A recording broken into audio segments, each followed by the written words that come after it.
bizdə belə bir fikir var da, bu bizim üçün normaldır, bizim adətimiz belədir, mentalitet bizdə belədir düşüncəsi. O mentalitet dediyimiz, o cəmaət dediyimiz, bax belə hallarda mən birinci sual verirəm ki, o cəmaət dediyin kimdir?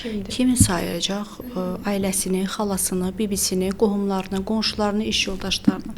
Demək ki, 3-5 insandan ibarət olan bir cəmiyyət artıq dönüb bir insanın, belə deyim, beynində bir komissiyaya. O hansısa qərarını vermək istəyəndə o komissiyadan keçməlidir. Görəm mən ondan istəklərim doğrulacaqmı, razılıq alacağammı, yoxsa almayacağammı?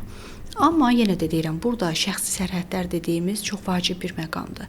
Şəxsi sərhədlərimizi doğru şəkildə müəyyən etməyimiz üçün də biz ilk növbədə nə istədiyimizi bilməliyik. Ki, qarşı tərəfə də o mesajı verək ki, mənimlə belə olar, mənimlə belə olmaz, mənə bu qədər yaxın gəlmək olar, bu qədər yaxın gəlmək olmaz. Yəni, bu mesajları verdiyimiz halda artıq cəmiyyət dediyində, artıq qonum-qonşu dediyində təsiri sənə bir o qədər də artıq yaxın gələ bilməyəcək.